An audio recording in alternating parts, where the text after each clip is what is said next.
Are you thinking about moving to Colorado, but maybe want to stay more in the mountain towns? Stay away from the city, you don't want the hustle and bustle of all the traffic and all that? Well, that's exactly what this video is for.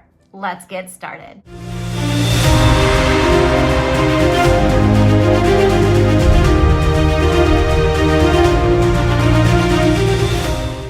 Hi there, Christy Lee here, and if you are new to my channel, I am a local real estate agent in the state of Colorado. However, I am a native of Colorado. All of my videos are catered to help you figure out where is best to move within Colorado, maybe the best city, maybe the best neighborhood, whatever that might be. If that's something that interests you, please click that subscribe button right there. That way you are notified every time I have a new video. And remember to do that thumbs up. That way my content is pushed out more to other people who need my help as well. All right, so you're thinking about possibly moving to Colorado, but you don't want the hustle and bustle of the Denver, Boulder, Fort Collins, all of those type of places. You want to maybe stay small. You want to go into a mountain town because we have so many mountain towns here in Colorado. It's one of my most favorite things about living here is that at any given time, you can drive up to the mountains and you could find really cute little quaint little areas. But with those mountain towns, there's going to be different parts of them that are going to be extremely expensive and maybe not so expensive. So today I'm going to be talking about the less expensive mountain towns to move to. So I'm going to start and I'm going to go over the top 7 areas that I think you should consider if you want to move to Colorado, but be away from Denver. First, we're going to talk about Trinidad. Now, Trinidad is going to be on the southernmost part of Colorado, right on the New Mexico border. Trinidad actually used to be known as the sex capital of the world. It's no longer known as that. Ironically, now it's known as the weed capital of the United States. There's definitely plenty of dispensaries down there. So if that's something that you're into, head to Trinidad because now that's exactly what they're known for. Now, Trinidad is really great because it is one of the cheapest places to live in Colorado. In fact, the median house price in Trinidad is going to be just under $200,000 in 2022. So what can you do down there? There's so much fishing, hiking, biking, all that kind of stuff is going to be down in Trinidad. It has a very, very small feel. You have just over 8,000 people who live there. So it's very, very small, very, very quaint, kind of one of those communities where literally everybody knows everybody. So if that's kind of something that you're interested in, head down to Trinidad. Again, it's going to be quite a bit farther from Denver. You're almost to New Mexico, but it is absolutely gorgeous down there and you're going to get a lot more for your money.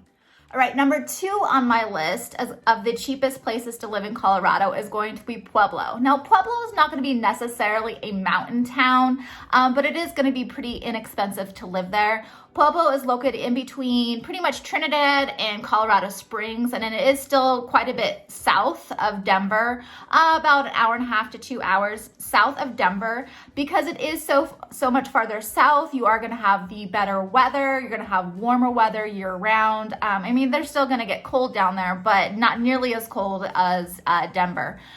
The median house price in Pueblo is going to be just under $300,000. They have like a little boardwalk down there. It's really cute, but it is going to be quite a bit bigger than Trinidad. There's just over, I think, over 100,000 residents down in Pueblo. They're known for their Mexican food. So if you want some good Mexican food, I would definitely head down to Pueblo.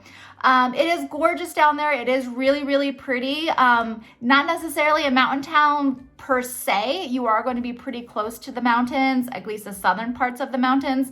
But you're going to get a lot more for your money if you head down to Pueblo.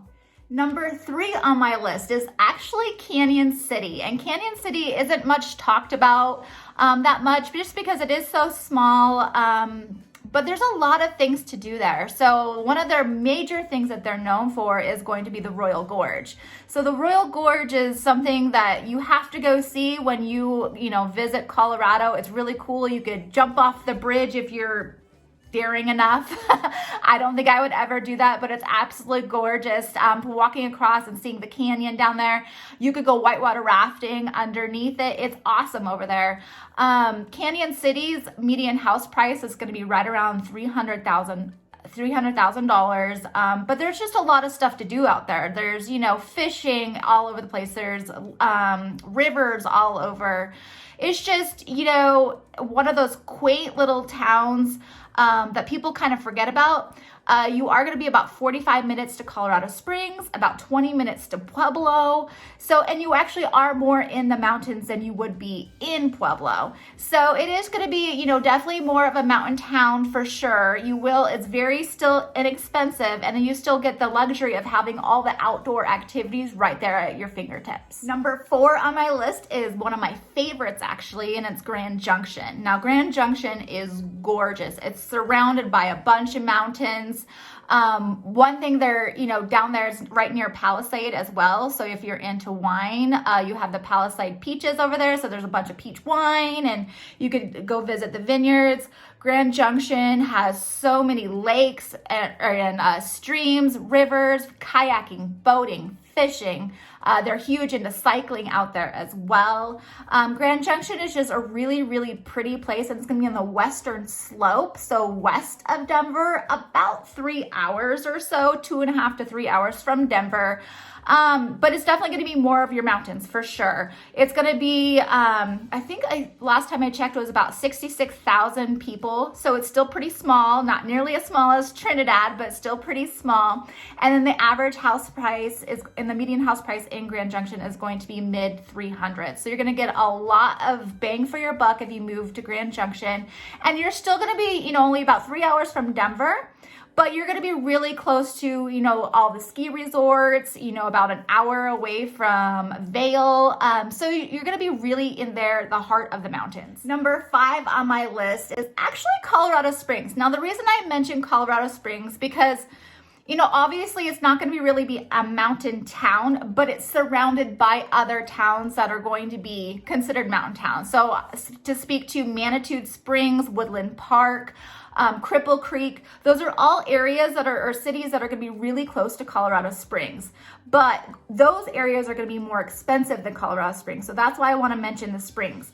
You are so close. The median house price in the Springs is going to be mid 400s, yet you still have the accessibility to go to all these other mountain towns within, you could get to Manitou Springs in 20 minutes, Woodland Park, 30 minutes. So you have, Pikes Peak that's down there, the incline you could go hiking at. There's so many like military jobs and hospital jobs that are down in the Springs as well. The Colorado Springs is one of the largest cities that's going to be in Colorado. So it's definitely not small. That goes without saying, but you could get out of town literally in minutes. You could get to Cripple Creek in about an hour if you want to go gambling, and it's a really, really cute old mining town.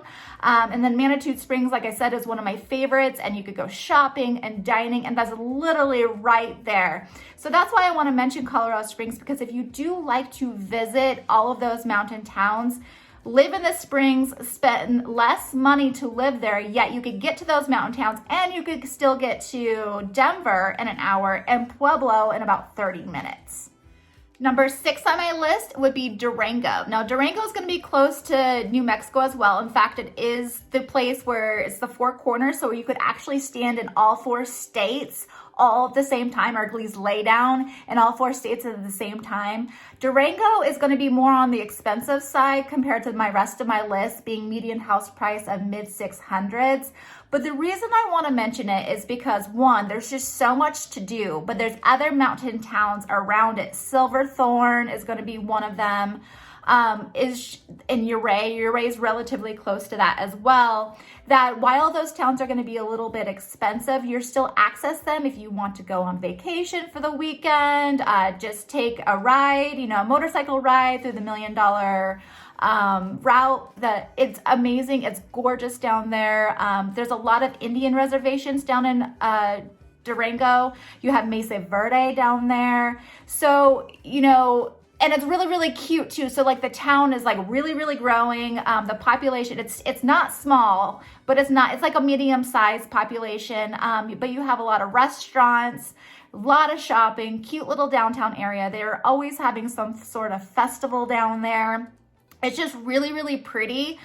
They do get snow, but not nearly as much as we do here up in Denver, mainly just because they are so far southwest really, to New Mexico. But I would highly recommend Durango, mainly just because one, it's gorgeous, but two, you are super close to all the other mountain towns you could access really quickly. And finally, my last on my list is Loveland, Colorado. Now, Loveland is not going to be a mountain town. It is just north of Denver and just south of Fort Collins. But the reason I mention this is because so many people are flocking to Loveland because it's cheaper but yet still close to Boulder, and you could access Estes Park or Rocky Mountain National Park within an hour, 45 minutes maybe. The median house price in Loveland is going to be mid 500s. There's just so much opportunities in Loveland. There's a lot of students who live there. There's a lot of young families that live there, a lot of employment. Just because it is so affordable, people are gravitating towards these areas, and yet probably still working maybe in Boulder, Longmont, Fort Collins, but paying less in their housing prices by living in Loveland. That being said, though, it is slowly getting more expensive. So right now, median house price, like I said, is mid 500s, but people, because Loveland is becoming so popular, is naturally just growing to be more expensive. But why people love it is simply just because of the proximity to Estes Park, to Rocky Mountain National Park, and to Boulder. So those are my top 7 cheapest places to live as far as mountain or close to mountain towns in Colorado. Please reach out to me if you have any questions about any of these areas or anything else within Colorado, the cities in Colorado. I would love to help you out. I am the one that answers those phone calls and text messages, so please let me know if there's anything I could do for you. Remember to click that subscribe button right there. That way you are notified every time I have a new video. And to the next video, take care.